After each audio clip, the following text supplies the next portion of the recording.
17వ సీజన్‌లో కేవలం ఓ 2 టీమ్‌లు మినహా అన్ని టీమ్‌లు కూడా 12 మ్యాచ్‌లు ఆడేశాయి. అయినా ఇప్పటివరకు ప్లే ఆఫ్స్‌కైతే ఒక్క జట్టు కూడా క్వాలిఫై కాలేదు. ఐపీఎల్ హిస్టరీలోనే ఇదే తొలిసారేమో ఇలా జరగటం. అయితే చెన్నైని ఓడించి గుజరాత్ నాకౌట్ రేస్‌ని మరింత ఆసక్తికరంగా మార్చింది అనటంలో సందేహం లేదు. టాప్ 4 ప్లేసుల కోసం ఏ జట్లు పోటీ పడుతున్నాయి, వాటి అవకాశాలు ఎంతో చూసేద్దాం. పాయింట్ల పట్టికలో Kolkata night riders 16, Rajasthan Royals 16 పాయింట్లతో తొలి 2 స్థానాల్లో అయితే ఉన్నాయి.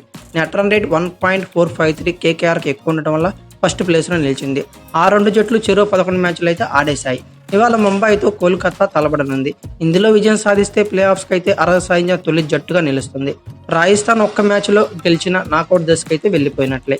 ఇక పై 2 జట్ల తర్వాత ఎక్కువ అవకాశాలు ఉన్న టీం సన్ రైజర్స్ హైదరాబాద్. 12 మ్యాచ్ల్లో 7 విజయాలు సాధించి 14 పాయింట్లతో 3వ స్థానంలో ఉంది. మిగిలిన 2 మ్యాచ్ల్లో ఒక్కటి గెలిచినా చాలు ప్లే ఆఫ్ బెర్త్ అయితే ఖాయమనే చెప్పుకోవాలి. ఇక తర్వాత గుజరాత్తో 16న, పంజాబ్తో 19న అయితే సన్ రైజర్స్ హైదరాబాద్ తలపడనుంది. టాప్ 2లోకి రావాలంటే 2 మ్యాచ్ల్లోనే గెలిచి కేకేఆర్ మరియు ఆర్ఆర్ తమ మ్యాచ్ల్లో ఓడిపోవాల్సి అయితే ఉంటుంది. ఇక గుజరాత్తో మ్యాచ్లో ఓడిపోవడంతో సిఎస్కే అవకాశాలు అయితే సంక్లిష్టంగా మారాయనే చెప్పుకోవాలి. 12 మ్యాచ్ల్లో 6 విజయాలు, 6 ఓటములు నమోదు చేసింది సిఎస్కే. ఢిల్లీ 12, లక్నోకు 12 పాయింట్లతో పరంగా సమంగా ఉన్నప్పటికీ నెట్ రన్ రేట్ ఎక్కువగా ఉండటంతో టాప్ 4లో అయితే కొనసాగుతుంది సిఎస్కే. మిగిలిన 2 మ్యాచ్ల్లో రాజస్థాన్, బెంగళూరుతో గెలిస్తే ఎలాంటి ఇబ్బంది లేకుండా ప్లే ఆఫ్స్కి అయితే చేరుతుంది. ఒక్కటి ఓడినా హైదరాబాదు, ఢిల్లీ, లక్నోపు ఫలితాలపై చెన్నై అయితే ఆధారపడాల్సి ఉంటుంది. ఇక ఢిల్లీ, లక్నోపు తమ తర్వాత మ్యాచ్ల్లో నెగ్గి 14న ముఖాముఖి పోటీ పడతాయి. అక్కడ గెలిస్తే ప్లే ఆఫ్స్ రేసులో అయితే ఉంటారు. ఓడితే ఆశలు అవుట్ అని చెప్పవచ్చు.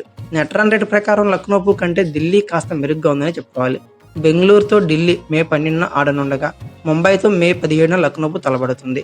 ఇక బెంగళూరు వరుసగా 6 మ్యాచ్ల్లో ఓడిన తర్వాత గత 4గింట్లోనే గెలిచి ప్లే ఆఫ్ రేసులోకి అయితే వచ్చింది. చివరి 2 మ్యాచ్ల్లో ఢిల్లీ మే 12న, చెన్నైతో మే 18న తలపడనుంది. ఈ 2 మ్యాచ్ల్లోనే గెలిచిన టాప్ 4లో అయితే చోటు ఇతర జట్ల ఫలితాలపైన ఆధారపడి ఉంది. ఇక తర్వాత గుజరాత్ పరిస్థితి కూడా దీనికి భిన్నంగా లేదు. 12 మ్యాచ్ల్లో 5 విజయాలు, 10 పాయింట్లతో ఉంది. ఆ జట్టు తన చివరి మ్యాచ్ల్లో గెలిచిన 5 టీముల ఫలితాలు దాటుకొని ముందుకు రావాల్సి ఉంటుంది. అయితే గుజరాత్, బెంగళూరు తమ తర్వాత మ్యాచ్ల్లో ఓడితే వాళ్ళ ఆఖరి మ్యాచ్ ఫలితంతో పాయింట్ల పట్టికలో పెద్దగా మార్పులు అయితే తీసుకురాకపోవచ్చు. అయితే ఓవరాల్గా ఐపీఎల్ 17వ సీజన్లో 2024లో గాను ప్లే ఆఫ్స్కి వెళ్ళే టీమ్స్ ఏమనుకున్నారో కామెంట్ బాక్స్లో పిన్ చేయండి. అలాగే ఈ వీడియో కనుక మీకు నచ్చినట్లయితే like, share, comment plus subscribe చేసుకోండి. అలాగే పక్కనే ఉన్న బెల్ ఐకాన్ నొక్కడం మాత్రం మర్చిపోకండి. Thank you for watching. Have a nice day.